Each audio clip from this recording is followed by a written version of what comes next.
to interrupt you over there. Wow, that is taut.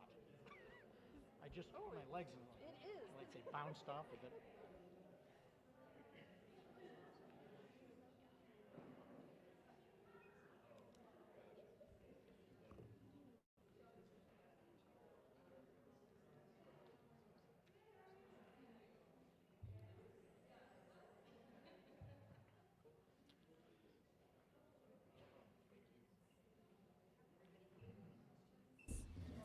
We are all Before set. we start? Okay, I need to go get a couple more names before I begin. Okay. What are you going to say? Because you're first. You have to introduce yourself first. So what are you going to say? Hello. My name is Mandy Wilson. I'm a senior. I don't have my glasses on. I lost them. I think they're in my pocket. I like to be involved in student government, and I'm not involved in student government. What do I say? I'm involved in student government. I just wanted to.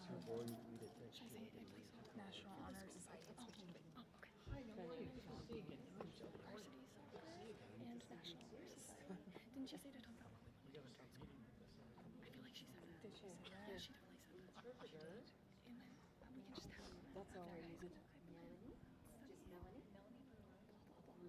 I don't want to go first. You have to. You're on the list. No, we're not. Like, hello, my name is I already said it. I'm a senior at Rampart High School.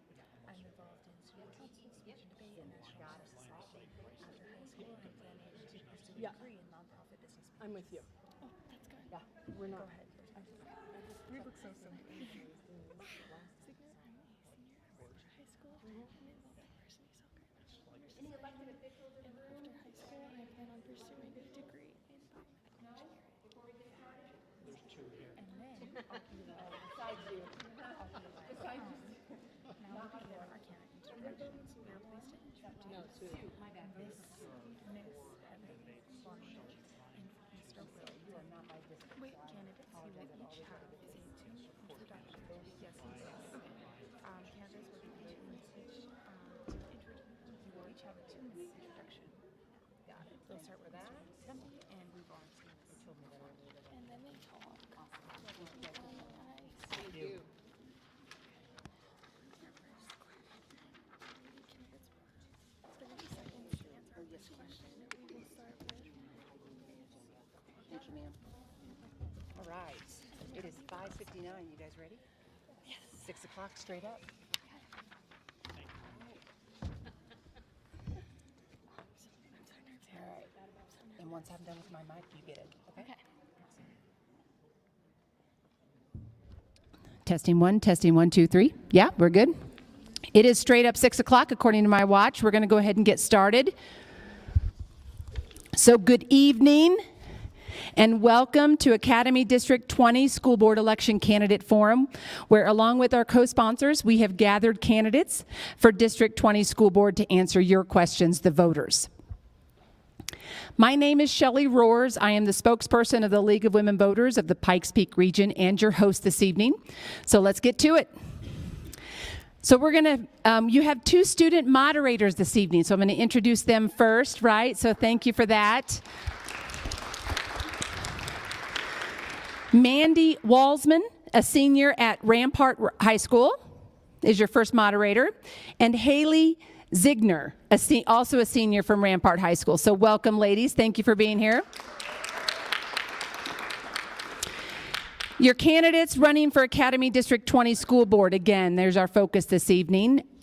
Heather Cloninger and Will Temby are with us this evening. Not with us this evening are Amy Shandy and Derek Wilburn, also running. In this district, you are voting for 2 candidates with 4 running. This evening, candidates and moderators, your timekeeper in front of you is Liz Farley, a league member. Thank you, Liz. Question takers, I've got, if I missed anybody, I apologize. It looks like we have Joan Hofer, Terry Weber. Raise your hands, ladies, so everybody knows you. If you have questions, this is who you're giving them to. Sandra Collins, who else I got? Ms. Tate, I think so. Either way, you have league members to take these cards that you're going to put your questions on and give them to them, and then these moderators are going to ask the candidates the questions. That's how this works. Also, if you are online joining us, if you wouldn't mind sending in the comments your questions as well, we hope to get those asked. A shout out to our voter service team. This is one of those things that the league does to educate voters. So this is a voter service team event. So thank you to those. We've got 2 more left for the season. So we see the light at the end of the tunnel. So thank you for the team for organizing everything. Monitoring our YouTube and handling our audio video needs is Dave Gardner at Studio 809 Podcast, also one of our sponsors. So thank you to that. Our co-sponsors, we could not do this without. We all believe in educating voters and getting you out to vote. So that is the Black and Latino Leadership Coalition, Citizens Project, Colorado Latinos Vote, KRCC, Colorado Springs NAACP, Studio 809 Podcasts, and Together Colorado Faith Table. So thank you to our co-sponsors. Are any of you here tonight would like to give you a shout out? No? All right, I know a few of them have been with us. And also different for tonight, we have a couple of interpreters. Joining us is Miss Melanie Brewer and Jane Zimmett. Hope I pronounced those right. So thank you, ladies, for joining us tonight.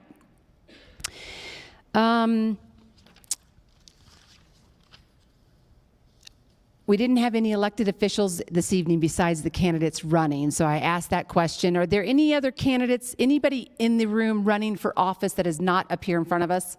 Joining us tonight, Dave Gardner running for president over here at Studio 809 Podcasts. So what is the league?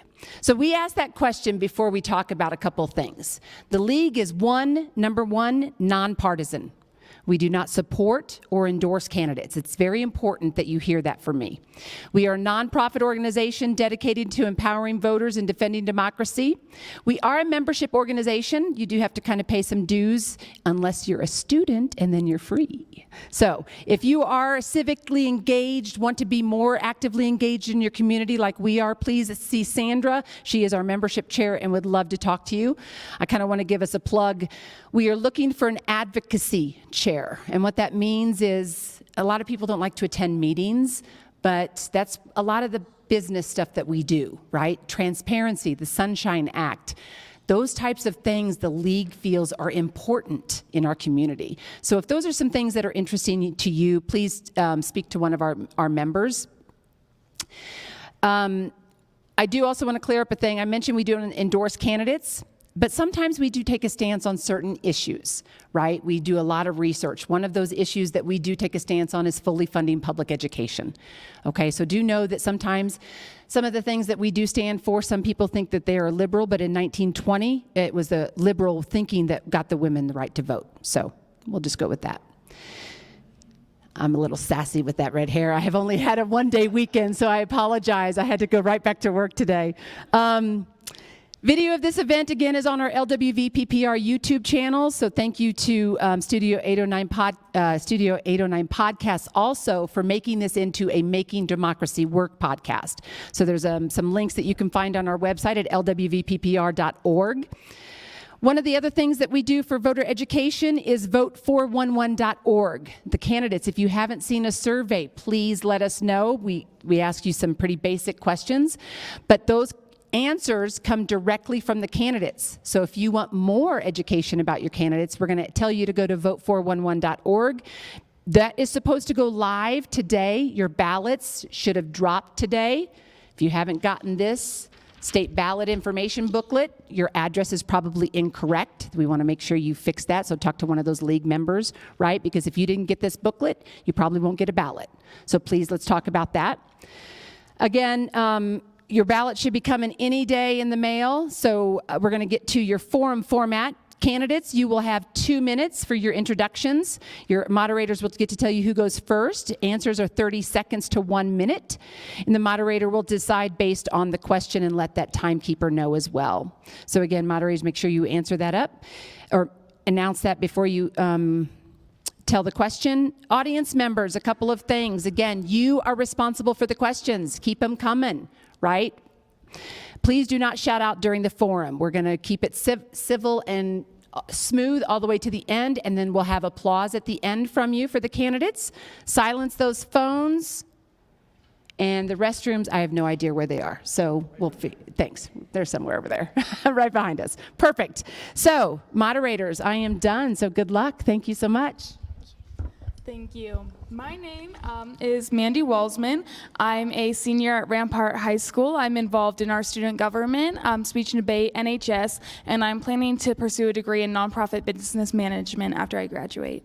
My name is Haley Ziegner. I'm also a senior at Rampart High School. I am involved in varsity girls soccer, National Honor Society, and after high school, I plan on pursuing a degree in biomedical engineering. All right, now we'll start off with our candidate introductions. Our first candidate is Mr. Will Temby, and our second candidate is Ms. Heather Cloninger. Thank you for joining us tonight. We're going to give each of you 2 minutes for your candidate introduction. We'll start with Mr. Temby and move on to Mrs. Cloninger. Great. Thank you, Mandy and Haley and the League of Women Voters. Good evening. I'm Will Temby, and I'm seeking re-election to the Academy School District Board of Education. Currently, I am proud to serve as its vice president. I'm the proud father to 5 amazing kids, all of whom are products of this great district, and the lucky husband to Nan. Most people would say I overmarried. Over the past 2 to 3 years, we have entered an unprecedented era of blanket attacks on public education. As a product of excellent public education and involved D20 parent for the past 28 years, I have a more positive outlook than my challengers who are new to the scene of D20's entire constellation of schools. I'm excited about our future. While we should be immensely proud of being accredited with distinction for 15 consecutive years, the importance of continuous improvement cannot be overstated. It is the driving force behind excellence, competitiveness, and growth. It's what sets high-achieving districts apart from the rest, ensures that we keep pushing the boundaries of what is possible. Is D20 perfect? No, it will never be. We have 26,600 unique students, and D20 has to meet each child as they come to us. But for my 28 years, it has been transparent, dealt with parental concerns on a case-by-case basis, and always been focused on being better than the day before. Student outcomes is my primary focus. This is and has always been my highest priority, preparing kids for post-secondary success. Positive outcomes don't just happen. It takes a team of committed staff members and engaged parents and guardians to make it happen. I'm very excited about our new superintendent, many of the initiatives in place, and I'm very bullish on Academy District 20, and I look forward to your questions this evening. Thank you.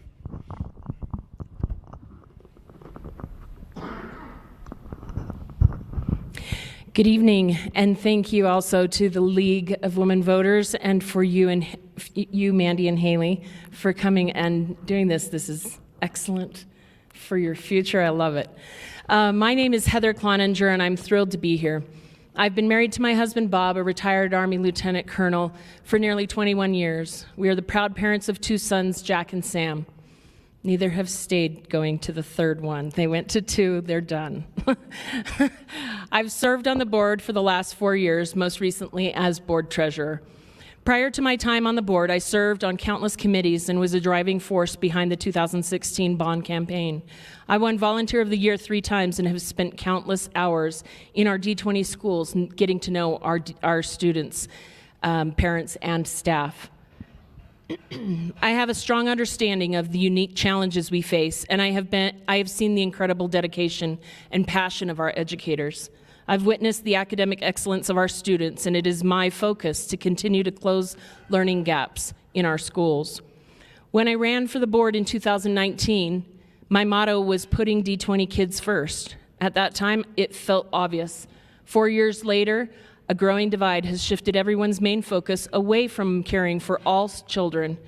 Putting students first means showing up to your events, being there to cheer you on.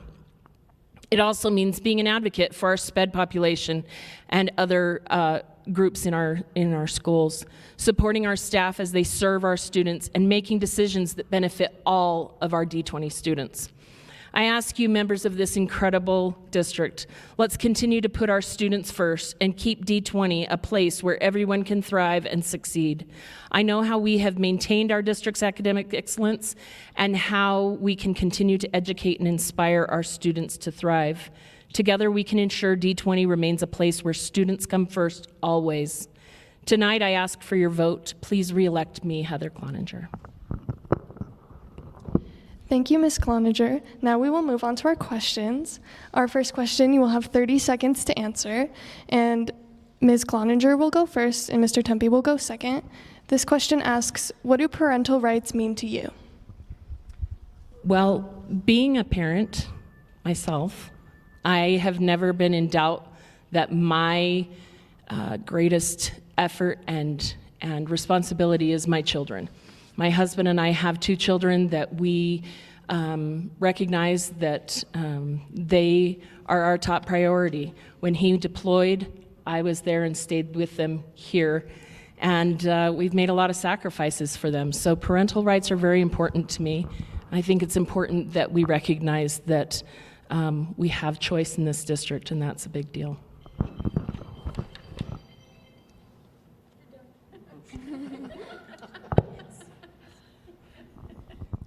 Ready? For me, parental rights is simple. It really is the relationship between parents and the school district. My experience for 25 years with 5 graduates is that this district is welcoming to any parent who wishes to get engaged. As a matter of fact, encouraging to any parent who wants to get engaged in this district. So there are back to school nights, there's syllabi, there's Infinite Campus, there are parent-teacher conferences, and there are relationships to be built with our faculty. And so I think this district shows that it encourages parental rights.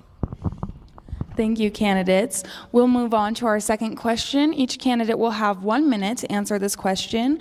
And this question is, how will you engage students and help give them a voice in the district? We'll begin with Mr. Tembe first and move on to Ms. Cloninger.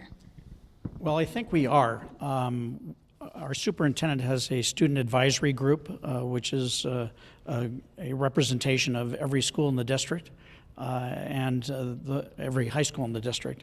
And so we encourage that voice. But a good school board member is out in the schools and engaging our students and encouraging them to speak up. And it is a cultural thing within a school. I think most of our schools, from what I have seen over 25 years, encourage the student voice and balance it, obviously, with the needs of the district in each school. So we'll continue to have Board of Education linkages like we do, where we sit down with students and talk about topical issues in the district, and we will encourage our schools to listen to student voice. Thank you, Mr. Tembe. Ms. Cloninger? Thank you. I believe this is extremely important. One of the things that I and my husband have done is try to teach our children to think critically, to be smarter than us, and I think in a lot of ways we've succeeded.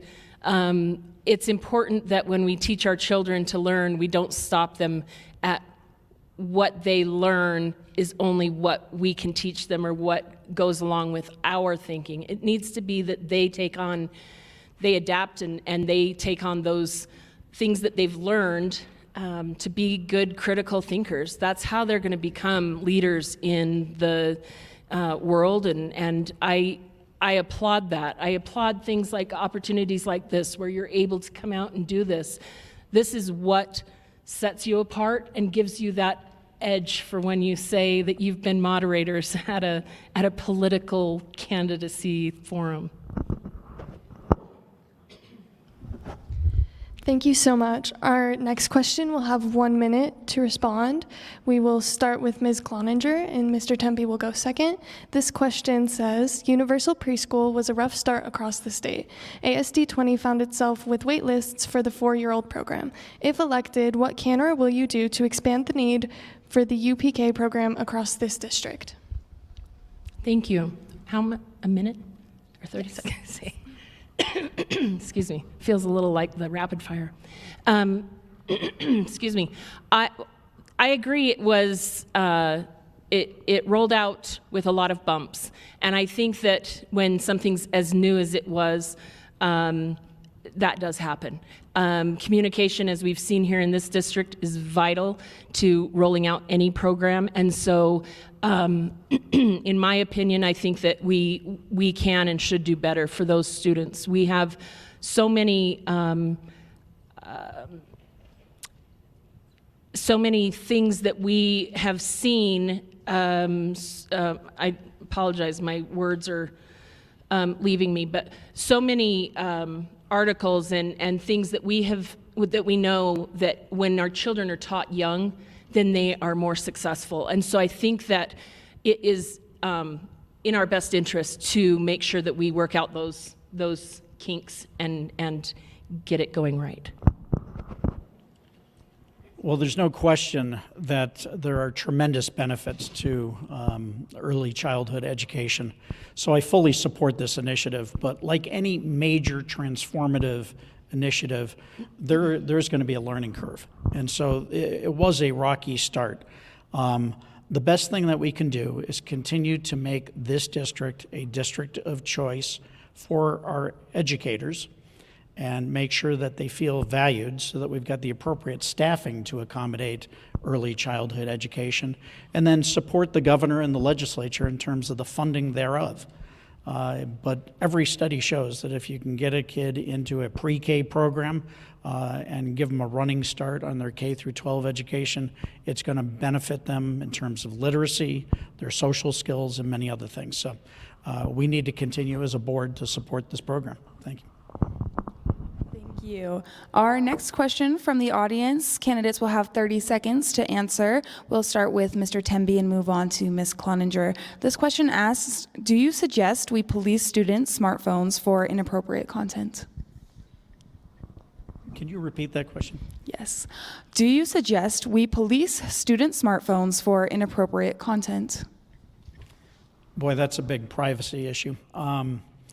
No, I don't think we should be doing that. I think that is something that is responsibility at home.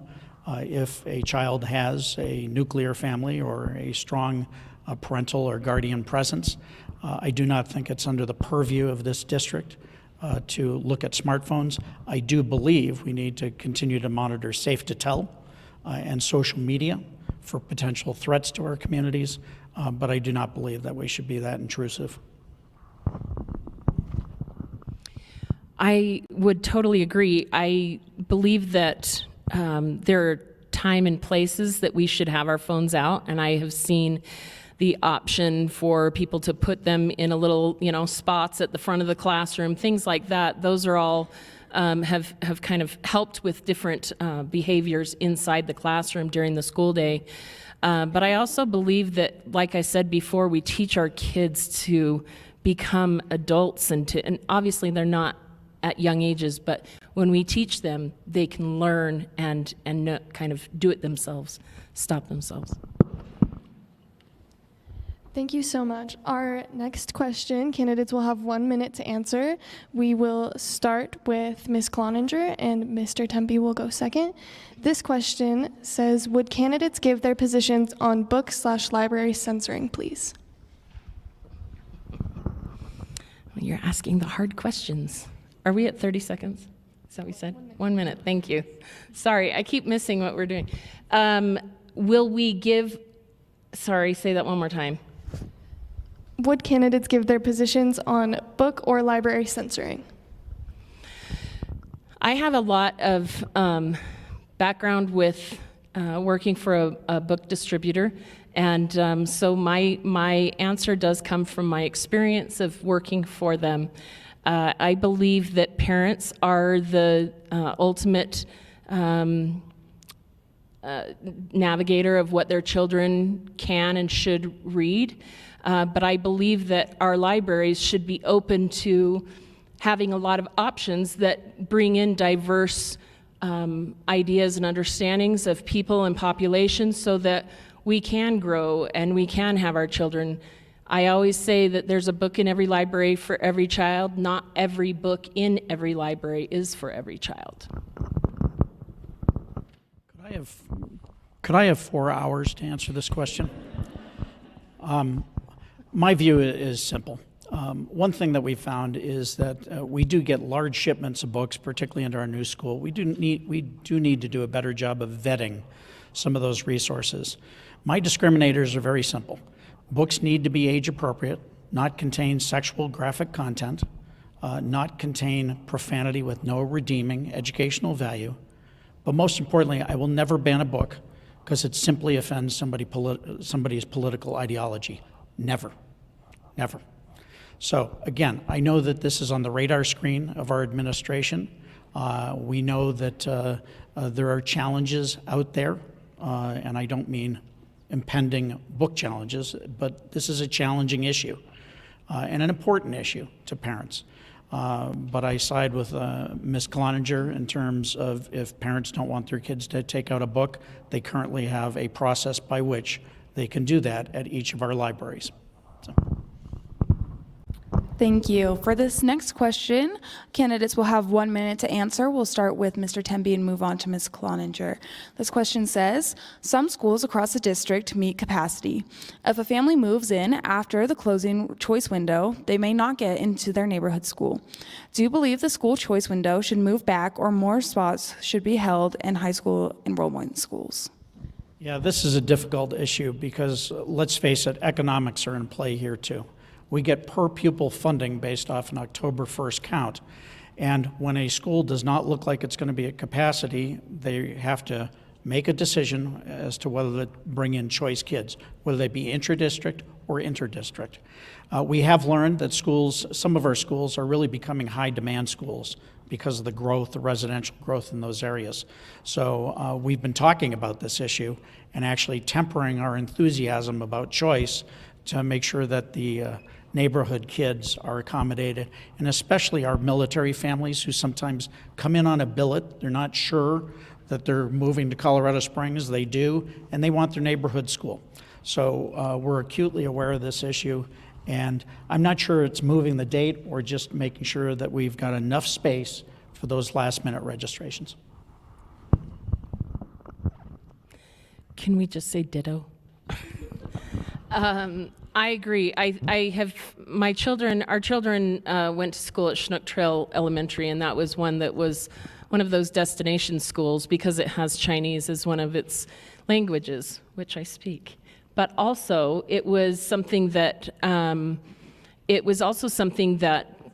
people would move in and they would feel really frustrated that they couldn't get into that school. So I really do empathize with that situation. I think that our principals get hammered every single year about how much they're holding and how, Central Registry certainly does a huge and a tremendous job of navigating that. My answer to people when they call me personally is usually just wait and see how it kind of works out. And generally people do get where their choices are for the most part, but I do think that we just have to maintain those important dialogues of, like Mr. Temby said. Thank you. Our next question, you will have 30 seconds to answer. Ms. Cloninger will go first, and Mr. Temby will follow. This question asks, you are both incumbents. Which achievement during this current term has been the most fun? Well, I think meeting all of you, and I mean you kids, because I have a ball when I come into a school, and whatever you're doing, whether it's your academics or your music or your sports, whatever, I have had so much fun. I will say one of my favorite things to do, and this year was a little bit weepy for me, was graduations. They are such an incredible, joyous time for families, and both Will and I, during our tenure, hopefully I'm not stealing your steam, but we have been able to graduate and hand our own children their diploma. Well, in terms of accomplishments, what I'm infinitely proud of is our accreditation with distinction for 15 consecutive years. Being part of that, being involved on committees, parent chair of DAC, all those things, it's been incredibly rewarding. But getting in the schools and seeing what happens every day and understanding each of our 38 school buildings and the incredible dedication of our staff and the enthusiasm of our students by far is the most rewarding part of this job. And it pays very well too, by the way. Thank you. For our next question, candidates will each have 1 minute to answer. We will begin with Mr. Temby and move on to Ms. Cloninger. This question asks, what is your view on allowing teachers to teach about minority groups and topics in history that are controversial? Well, again, could I have another 4 hours on this subject? Listen, this is a hot issue that just absolutely gets my blood boiling at times. I believe in a comprehensive education. I believe that kids are smart, and they deserve to understand an unvarnished sense of this country's history, and they can distill and synthesize that information and determine where they stand on it, particularly based off their value set, their frame of reference, their family values, all that. But we helicopter these kids and want to hide or whitewash history, which to me is absolutely fundamentally wrong with this country today. And so I believe in a full, comprehensive view of education, and kids aren't feeling like oppressors or the oppressed. Kids are kids. They're not born Democrats or Republicans. They are kids, and they are malleable and smart. And so I feel very strongly about a comprehensive education. Sorry. Remember, no applause, please. Thank you so much. Appreciate your time. It's hard not to applaud when Will Temby speaks. I also appreciate a comprehensive history. I think that one of the things that has happened right now in our schools is that we have lost the opportunity to have empathy and understanding taught to our children because people are afraid to have these difficult conversations. If there is a piece of the lesson that may be more hot topic or an issue that you may think, I think it's very much okay, and quite frankly, already happens, that our teachers will send notes home and communicate to the parent, this is coming up, this could be an issue at your home or your dinner table, can you please address this, or whatnot, or come back to me. It's absolutely imperative that we teach our children comprehensive history so we don't repeat it. Thank you so much. Our next question, you'll have 1 minute to answer. Ms. Cloninger will go first, and Mr. Temby will go second. This one's kind of long. It says, D20 is unique in several ways. First, the number of military families, and second, schools on the academy. Several issues and concerns include the length of the commute to Air Academy High School and wildlife and safety concerns. What can you do to make the west side of the district special? Other than throwing down West Side finger signs, I love the West Side. My husband and I actually started our lives living here in Colorado Springs on the West Side. So I understand some of the issues that are there, and I agree it is treacherous sometimes going up Woodman Valley in the dark and navigating some of those curves with some of those giant deer, among other animals. I think that we are in a place right now with our mill levy override that we are, working on things to keep our buildings up, and as far as getting into the base easier, that is not my purview, thank the Lord, but I absolutely believe that I'm happy to sign off on something that would make it easier for those kiddos to get to school. I will say setting their alarm clocks a little earlier is probably one of them.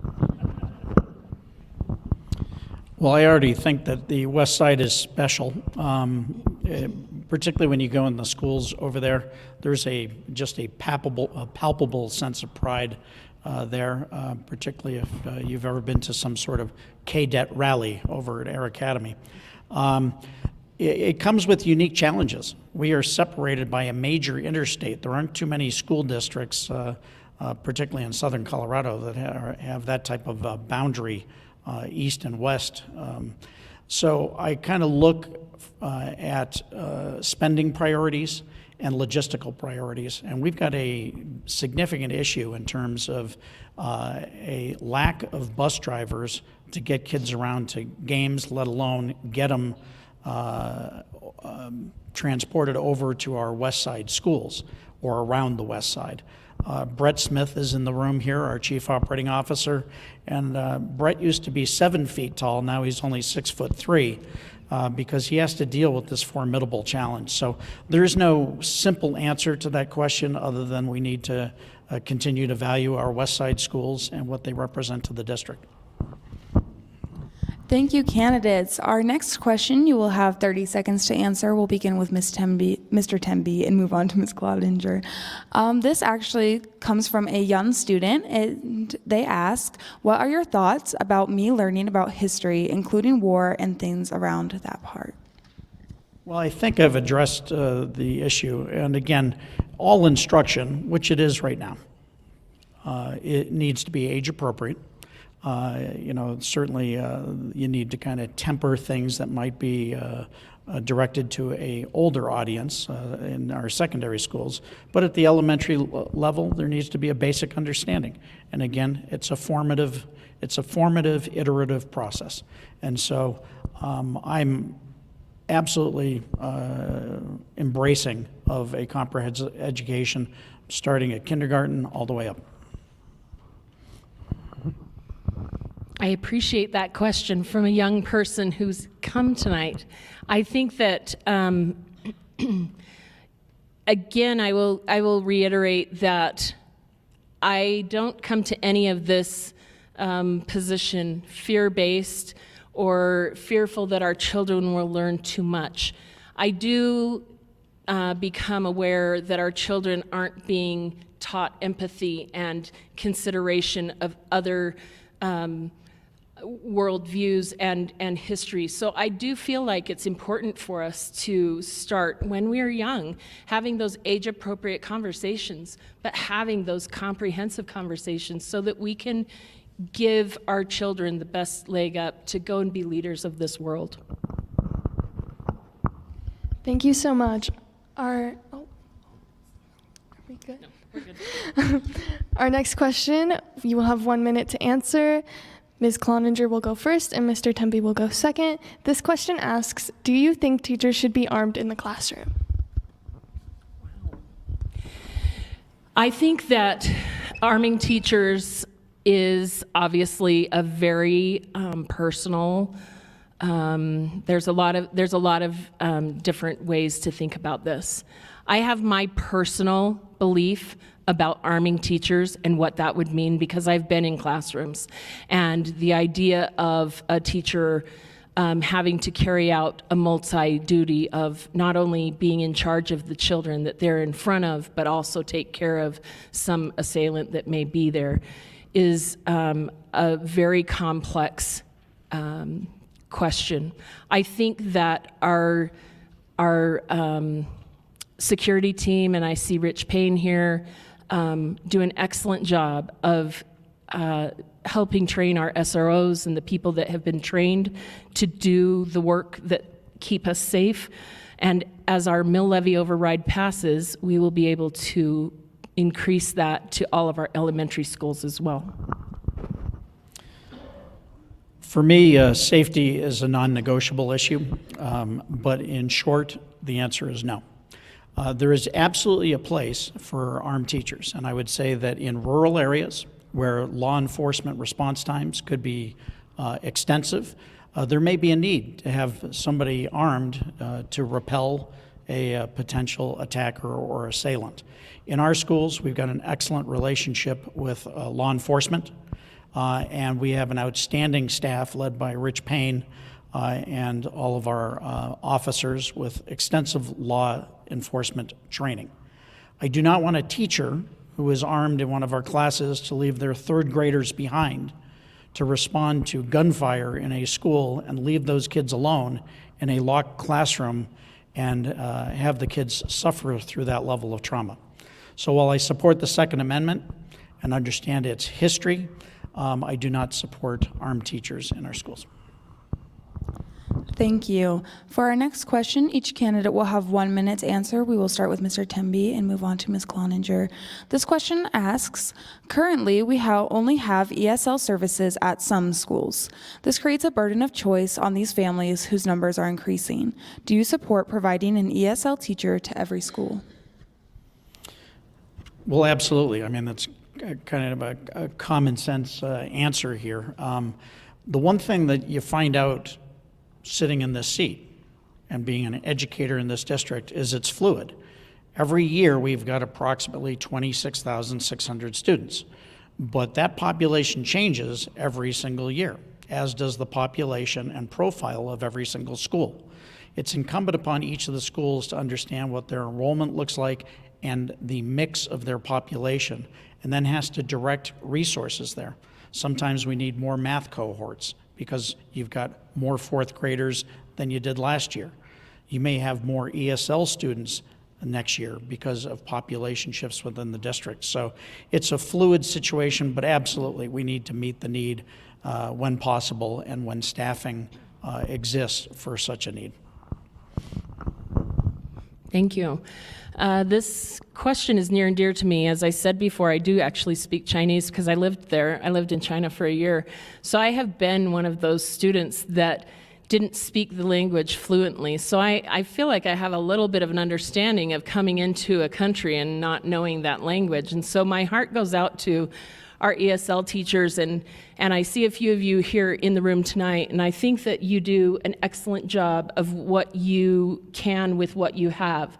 Do I wish that we could increase that? Absolutely. I am grateful, and I see our Superintendent Haber here, and I'm grateful for her leadership and for her ability to see things maybe outside of what we have done, because it's always been so, and taking a different outlook of innovation and looking at ways that we can collectively make our schools better for our ESL students and their teachers. Thank you. Our next question, candidates will have 30 seconds to answer. We will start with Ms. Cloninger, and Mr. Tempe will go second. This question asks, what is your stance on district-provided electronic device use in our district? Do you see this need growing? This need growing? Yes. I think that we're all pretty much one-to-one at this point, so I don't know that the need is growing more than that. But when it started that we had a feeder strand that had the one-to-one devices, everybody kind of thought, oh, the new shiny, a new kind of thing was in those schools. I believe that we lean into technology and that we make it work for us. So I think that and we've had incredible opportunities to see how teachers are doing that. So I'm not afraid of it. I think that there's appropriate use, and I think that it's important to lean in and make it work for us. I had the pleasure to co-chair the 2016 bond campaign with Lori Uddenberg, who's in the audience. I believe there's Lori. And one of the major initiatives there was to bolster our IT infrastructure, which included devices. We also benefited from ESSER funds during the pandemic. Right now, we've done a good job of getting almost a one-to-one ratio of devices to students, and for those students who have trouble with internet connection, we've also been able to avail hotspots to those families. So I think we're in a good place for whatever technology need arises or is current in our schools. Thank you. For this next question, we'll begin with Mr. Temby and move on to Ms. Cloninger. Each candidate will have 30 seconds to answer. This question asks, what are your top 3 priorities for the district? Well, for me, student outcomes is the most important thing. How are we preparing kids for post-secondary success? It's absolutely the essence of why we show up every day, making sure that you guys are ready to launch. Teacher retention and attraction is a high priority for me. It's absolutely critical that we make our teachers feel as though they belong here, that we value what they do and continue to compensate them accordingly. Safety and security is important to me also. A safe child is ready to learn.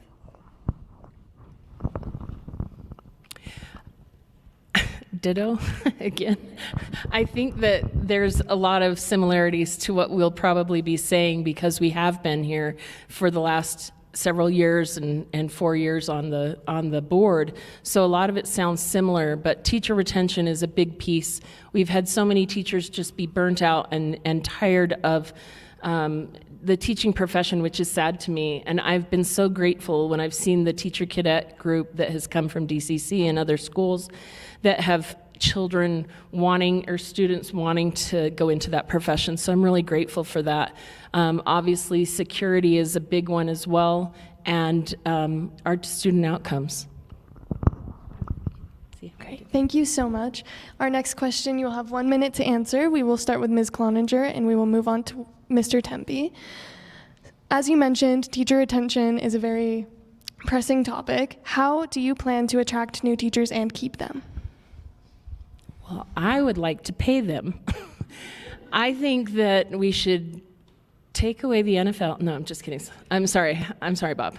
No, I would love to pay our teachers more. I think that there is a great opportunity, and I will keep plugging this because I believe in it, and the mill levy override that we have is set to give our teachers an increase, and that's important so that, when our taxpayers understand what our finances are. I know that our Chief Financial Officer, Becky Allen, is always willing to sit down with a parent and go through it and help them understand that we are not just throwing money at places that don't need it. We literally are working hard at, a balanced budget and things like that. So I feel like paying our teachers more, passing this mill levy, yes on 4A. I've led organizations for 40 years, and there's no organization out there that tells its workforce that they're indoctrinating people, they're doing all sorts of things wrong, and then expecting them to go out and provide excellent service. We've got to stop this assault on public education and our educators for one. Our teachers are doing this because they have servant hearts. Do they have economic needs? Yes, and we need to pass the mill levy override. But the intrinsics need to be there. And we have to stop telling teachers about all the things that they're doing wrong to our kids, and then preaching, on the other hand, student outcomes and academic excellence and all those things.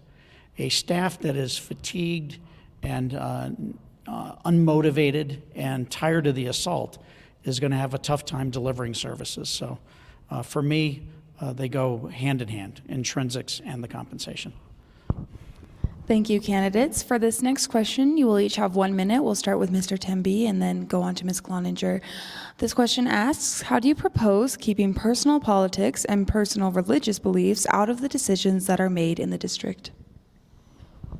Well, I'll speak for both of us. I think we have, over the past 4 years, we took an oath in 2019 to serve all students and all families in this district, and I take that oath heart attack serious, because this is a diverse district with diverse needs and diverse challenges. I believe in the separation of church and state, and I don't need to elaborate on that. The board has policies that say you'll not be beholden to any advocacy group or special interest group. You will not reside on a staff that may pose a conflict with this district. I take that very seriously and have governed accordingly with moderation, and I say I'm unapologetically reasonable. And if I'm elected, I promise to keep that vow for another 4 years. I'm not sure every person aspiring to this can conform to that. Since he already spoke for me, I will just say I totally agree. I believe that the oath that we took was for all children, and we represent a diverse group of people. The idea that church and state should be separate is not something that we created. And so I do feel kind of the same way about the history question with this, that we can't even talk about Christianity or Judaism, whatever the religion is, because everybody is so fearful that they're going to say something wrong.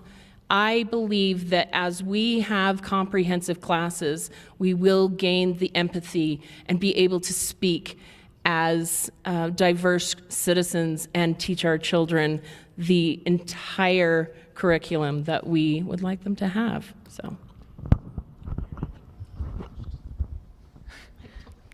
Thank you so much. Our next question, you will have 30 seconds to answer. We will start with Ms. Cloninger, and Mr. Tempe will go second. This question asks, do you believe age-appropriate sex education should be taught in high schools? Yes. I think that it is important for our kids to learn, again, a comprehensive curriculum. I also believe that parents are the best indicator of what they want their children to learn, and always have and should have the opportunity to choice them out for that piece or make other arrangements if that is something that they disagree with. But there are children that have families that come from families where that's maybe not discussed, and that's their only opportunity. So I think that it's important to have. Yeah, Ms. Cloninger stole everything I would say about that. Families have an option to opt out. I do believe kids need to have sex education. You know, the reality is not every child benefits from, again, a nuclear family, a family that can provide that education, and every child needs to understand that issue. So.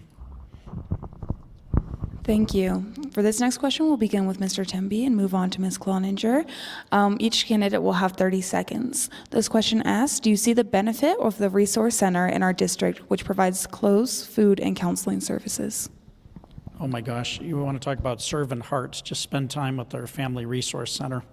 Ms. Cloninger and I just dropped off, and Mr. Cloninger, a bunch of bags of clothes that many of the parents had given us, and they're so appreciative. They had just gone shopping, and so the shelves were full. But if you go to the Care and Share mobile food truck and see the number of families, the first time I did it, I was stunned. I mean, the line goes through the parking lot. So it just reinforces, one, the diversity of our district, but the needs that exist in this district. This district is larger than my hometown in terms of just the student population, let alone the parent population. So they're servant hearts. And one of those mobile Care and Share opportunities is this Wednesday. So I also agree with Mr. Tembe on that. I think that it's what we do, right? In a community, we provide for each other. And to me, it's kind of a no-brainer that we would give what we can to those who are in need or those who have less than us. It's a really great opportunity, and I would encourage any of you students listening to go in and volunteer there, because there's a lot of opportunity.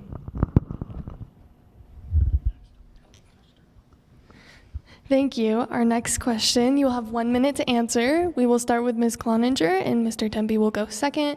This question asks, what does equity mean to you, and how do you see it implemented on a day-to-day basis for a classroom teacher? That is a whole lot of information for 1 minute.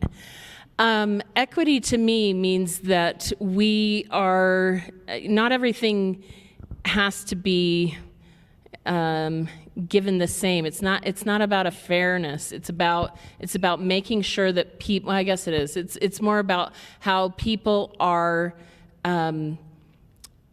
I'll take, for instance, sorry, I'm backtracking. I am looking at one of my teachers over here who deals a lot with our ESL students and talking about equity and how her students and her families don't have buses that can come to their homes. There's things like that that are really important. I know you said classroom, but I'm thinking of opportunities that can help our students even get to the basic levels. So to me, the equity can be taken a lot of different ways. It's about making sure that everybody has the opportunity to learn in safe environment and be well taken care of. So that can go a lot of different ways. Well, this certainly is a cultural hot potato. For me, same as Mrs. Cloninger, every student deserves the tools by which they can learn. And so that may come in different forms or function. Kids are always going to perform at different levels. We're not talking about educational equality, because there will always be high performers, kids who need interventions, normal performers. Again, it's a population of 26,600 kids, but every kid deserves to have the tools by which they can succeed and learn. Thank you, candidates. For this next question, each candidate will have 1 minute. We'll begin with Mr. Temby and will be followed by Ms. Cloninger. This question says, how would you analyze teacher performance data to ensure District 20 students are receiving the highest level of instruction? Well, again, this is a deep topic because we have significant data, and what we need to be worried about as Board of Education members, faculty, administrators, everybody, is student outcomes and the whole child.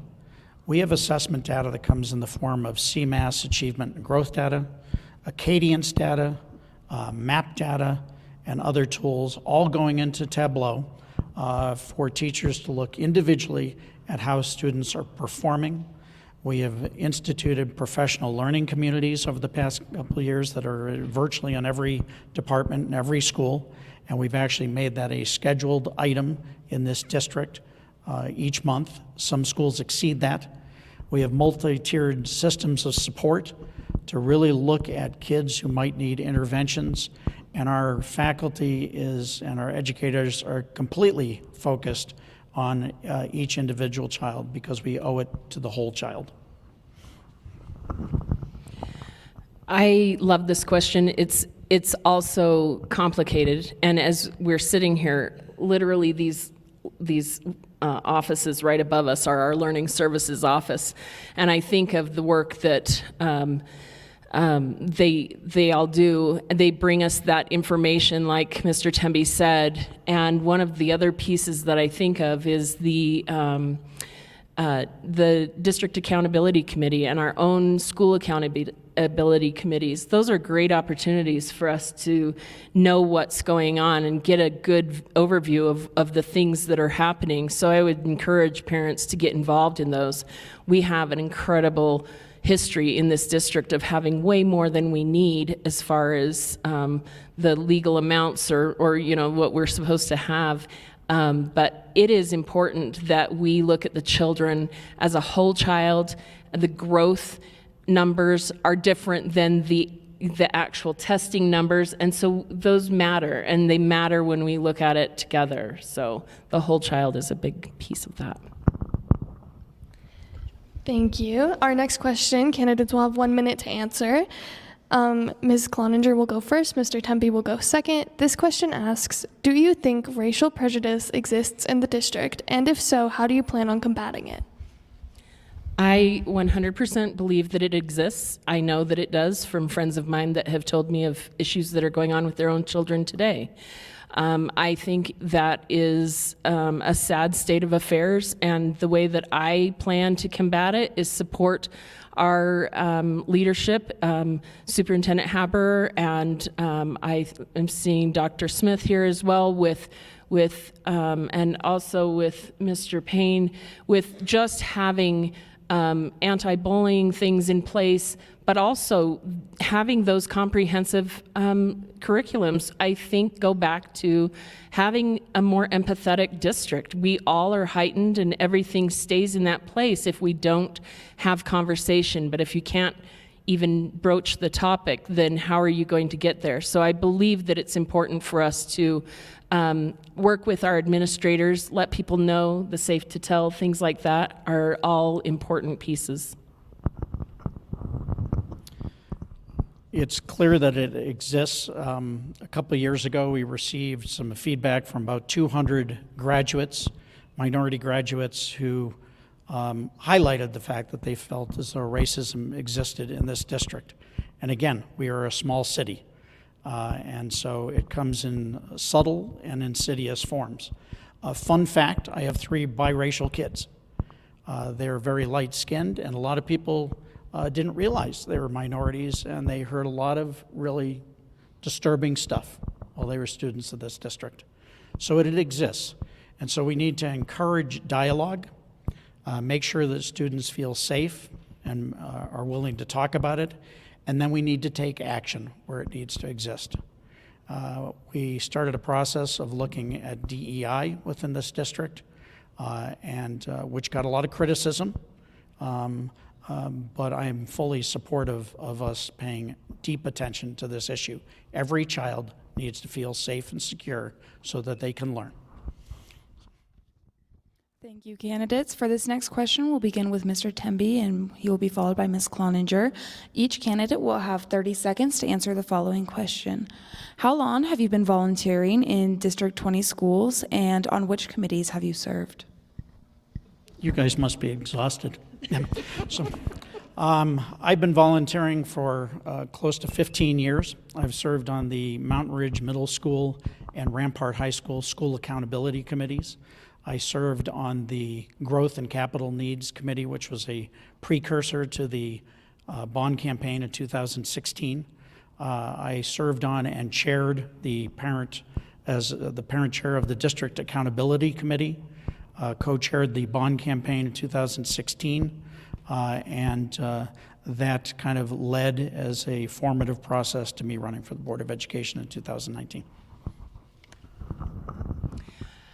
I'm going to say different schools, but similar committees. Both Mr. Temby and I have been a part of the District Accountability Committee for quite a while. I kind of would say it the other way, what haven't we served on? Because we have pretty much done the gambit. If there is, we've been on hiring committees, we've been on site planning committees, we've been on all kinds of different pieces, and that's just because that's who we are, that's what we've wanted to do, we've wanted to be involved, and we've had the opportunity because we have accepted when we've been asked to do those things. So that's what we've done. There's a lot. Thank you. For our next question, candidates will have 1 minute to answer. We will start with Ms. Cloninger, and Mr. Temby will go second. This question says, the Board of Education is a nonpartisan position. Over the last few years, this position and education in general has become so polarized, creating division and teachers leaving the profession. What will you do to ensure public education remains public and open to all backgrounds? Thank you. I think this is a really important question, and the way that I would answer it is to continue to encourage diversity in our teaching staff and have representation for everyone. I think that when we bring a group of people together and we have those conversations and we collaborate, then we are able to understand other people's points of view, other people's view of things. That it's very important to me that we continue to reach out for that diversity. So that's my answer. I think it's important. When I look out at the crowd here, there are many people who are engaged in the Board of Education, which we sincerely appreciate. Parents need to call it as they see it. This is a nonpartisan position, but you would never know it. Over the past 3 to 4 years, this has become heavily politicized. This is not Democrats versus Republicans. This is about kids. And I believe Ms. Cloninger and I have adhered to our oath for the past 4 years in representing all students, all viewpoints, listening to all parents. And it frustrates some people who are on the polls who don't understand what I stand for. What I stand for is every child and their outcome in this district. I don't stand for a political ideology, and I'm not beholden to any advocacy group or special group. It's incumbent that the parents continue to speak up when they see the Board of Education not holding to its responsibilities. Thank you, candidates. For this next question, we'll begin with Mr. Temby and move on to Ms. Cloninger. Each candidate will have 30 seconds for this question, which asks, does LGBTQ plus deserve to be a protected class?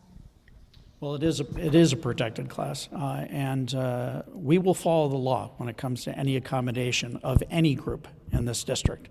That is our responsibility as elected officials, and it's our moral responsibility to our student population. This is a sensitive issue. There are some people who don't embrace communities other than ones that look and feel like themselves. But again, when you sit here and you're elected to this position, you have an obligation to serve all 26,600 students, and will continue to do so. I agree. I think that by saying that I believe that the LGBTQ plus population should be a protected class, it's the law. That is true. It's the law. But by saying that, that doesn't mean that I then limit my responsibility to any other student who doesn't find themselves in that category. So I believe that, like Mr. Temby said, we took an oath for all the students in this district, and you shouldn't know anything about our personal issues with one thing or another. You should know that we are governing the entire group. So. Thank you. For this next question, candidates will have 1 minute to answer. We will start with Ms. Cloninger, and Mr. Temby will go second. This question asks, what is your view on giving students access to services they may not have at home? For example, washer/dryer or showers. I think that that is a great question for teachers. My view is that we take care of our children where they are. They come to us in a lot of different walks of life. We have homeless children that come to us. We have kids with needs that are different than what maybe a gen ed kid would need. So I think that we meet children where they are, that if that's what they need to have is a shower or a laundry, I certainly think that we should be providing an opportunity for them to be taken care of. Certainly if they're a young child and they soiled themselves, they'd get new pants or whatnot for going. I think that doesn't change if it goes into our older kids as well. Thank you. For this next question, I'm so sorry. Go ahead, Mr. Temby. If you'd like to answer it, yeah, I think we should accommodate needs. It's important that if there is a service to be provided, that when it's appropriate and it's the right situation, parents should know that we're availing services to students. In the absence of a parent or guardian, and there's a need, such as a homeless student without parents, then we should do everything to make them feel safe and secure. All right, thank you to both of our candidates. For this next question, we'll begin with Mr. Temby and move on to Ms. Cloninger. Each candidate will have 30 seconds to answer the question. Can you please speak to who has endorsed you and why you think their endorsement matters? Well, I'm proud of my endorsement. I'm not endorsed by Moms for Liberty or Lauren Boebert.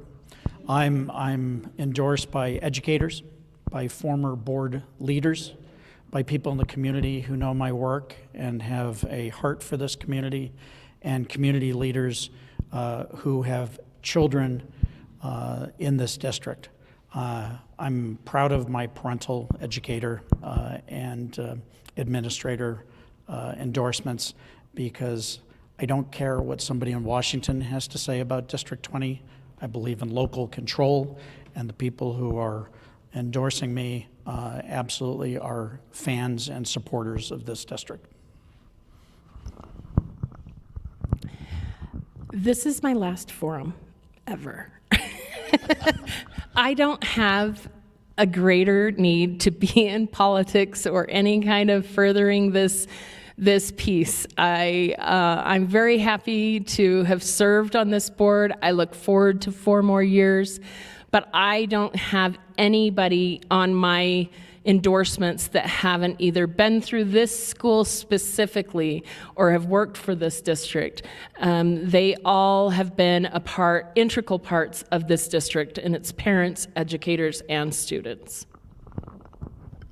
Thank you. For our last question, you will have 30 seconds to answer. This question asks, we will start with Ms. Cloninger and Mr. Tempe will go second. This question asks, what is your favorite book and why?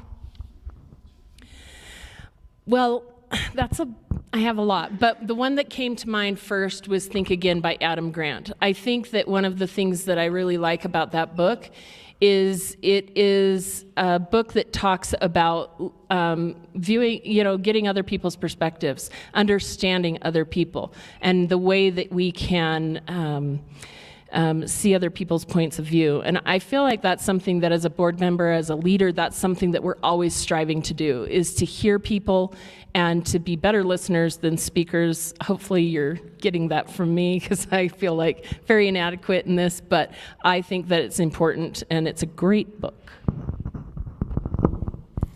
That's a great question. I'm a voracious reader, so I can't identify one book. One that made an impact on me is a book by Doris Kearns Goodwin called Team of Rivals, and it talked about how Abraham Lincoln had taken very disparate people who were on his cabinet and got them on the same page, but he also respected the diversity of their thought and how they would govern through a very difficult time in this country's history. And so as a CEO and people who have led business, it really reinforced that we're richer for diversity of thought and opposing views where not everybody around us is saying yes to us, that they are challenging us and help us grow.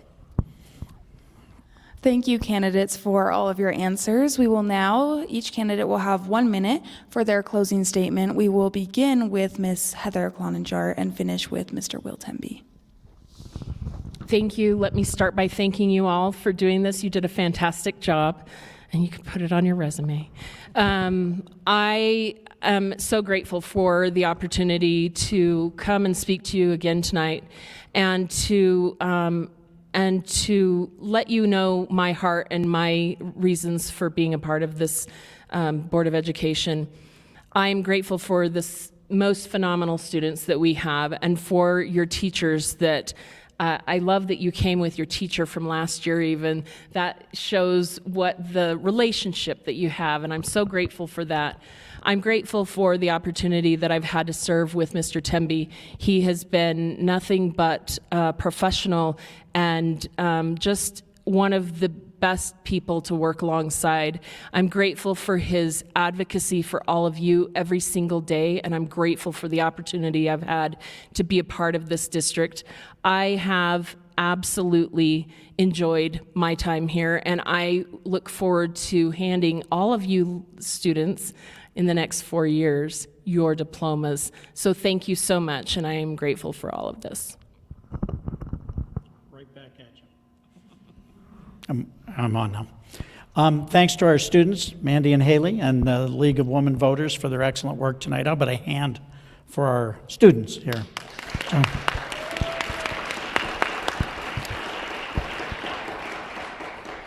Well, folks, it's game time. Ballots arrive this week and have to be returned by November 7th.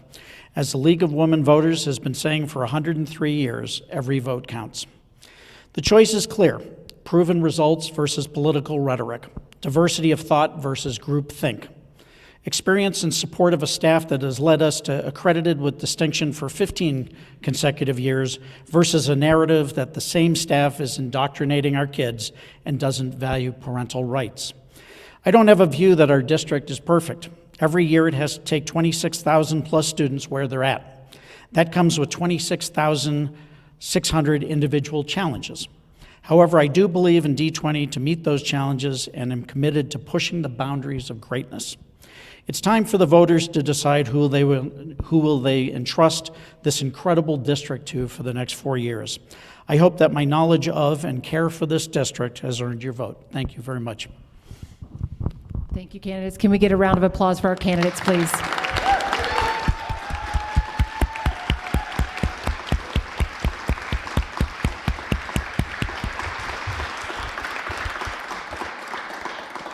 It's a very smooth evening. Thank you so much. Thank you again to our moderators. Another round of applause, please, for our moderators. Also, our interpreters. Whew. Seriously. Whew. It was awesome. Thank you to you guys. Thank you to our co-sponsors, those of you that are in attendance, either in person or online. We appreciate you whenever you're watching. Again, please be an educated voter. Encourage everyone you know to vote. It is so important. Even that person who's waiting on you as a cashier at whatever grocery store they may not be even registered. Wear a button, grab a button from us. Please encourage everyone you know to vote. Share this with anyone in Academy D20, right? We want to educate you. For those candidates, league members, and moderators, I need you to stay for a picture, please. We're going to be right over here where the flag is. Other than that, we're going to wrap up for this evening. Thank you so much for attending. Thank you for being here.